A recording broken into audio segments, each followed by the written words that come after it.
ay rated SPG. Striktong patnubay at gabay ng magulang ang kailangan. Maaaring may masiselang tema, lengguwahe, karahasan, sexual, horror o droga na hindi angkop sa mga bata. Malaking misyon nga ang kahaharapin ngayon nitong si Gabo matapos niyang tanggapin ang alok nitong si Tatang. Kaya naman makukuha kaya ni Gabo ang misyon, hindi kaya papalpak sapagkat hindi lang pala sila ang naghahabol dito kay Victor Safra. Kaya kanya-kanya ngayon ng talent ang mga kaibigan ni Gabo para matunugan nila kung kailan darating ang tinutukoy nilang Victor Safra. Hindi rin naglaon ay dito pa nga nagkabanggaan itong si Tekla at Samantha. Matapos ngang magmanman nitong si Samantha sa isang jewelry shop na kung saan naroroon din itong si Tekla. Agaw eksena si Tekla dahil sa sinabi nga nito na nagugustuhan niya rin ang kwintas na gold na hawak nitong si Samantha. Kaya sinabi nitong si Samantha na may nagmamay-ari na ng naturang gold. Kaya humanat na lang daw umano si Samantha ng iba. Ngunit paliwanag ni Tekla na wala namang nagmamay-ari at walang nakapangalan sa kanya. Kaya pwedeng-pwede niya umano itong bilhin. Maya-maya pa ay close target na dahil lumantad na si Mr. Chan. Hudyat na ito na paparating na rin ang mga Zafra sa naturang lugar. Kaya naman napansin ni Sam na para bang may ibang kinikilos rin itong si Tekla. Kaya pumwesto na si Sam sa naturang loob ng bar dahil doon na magkakaroon ng transaksyon ang mga Zafra kay Mr. Chan.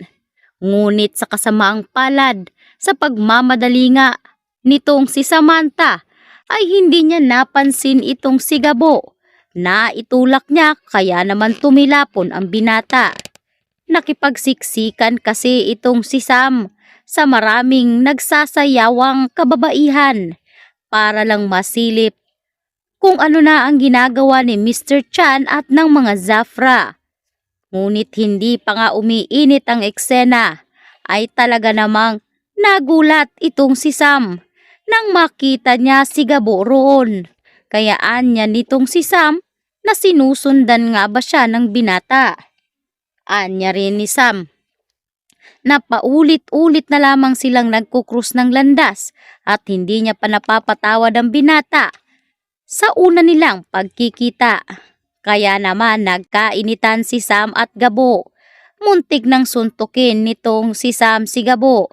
Subalit mabilis nga itong nailaga ng binata. Sabay sabi na kung itutuloy pa nitong si Sam ay baka hindi siya magdalawang isip na halikan ng dalaga. Ngunit galit na galit itong si Sam dahil sa pagiging mahangin ni Gabo. Kaya itong si Sebastian ay hindi na rin nagpaawat. Agad niyang tinutukan ng baril itong si Gabo. Sabay sabi na baka hindi niya nakikilala ang binatang nakatutok ng baril. Siya nga raw umano ay miyembro ng NCIA. Kaya matapos ngang sabihin ito ni Sebastian, naglingunan ang mga sospek na dapat nilang huhulihin, mga target na dapat nga nilang manmanan. Kaya agad ngang nagsipulasan ang mga tao. Kaya naman dito ay bigla ngang nawawala sa eksena si Mr. Chan at ang mga Zafra. Kaya naman galit na galit tuloy si Sam dito kay Seb. Sinabi nga ni Sam na kapag pumalpak ang misyon ay sisisihin niya si Seb sa pagiging hindi maingat nito sa kanyang kilos. Kaya dali-dali ngang hinabol ni Sam itong si Mr. Chan habang itong si Gabo ay tulad ng target at misyon. Ang mga Zafra pa rin ang kanyang hinabol. Napunta na sila sa pinakatuktok ng building. Kanya-kanya sila ng eksena. Napansin na ni Sam na parang si Gabo ay may misyon rin sa mga Zafra.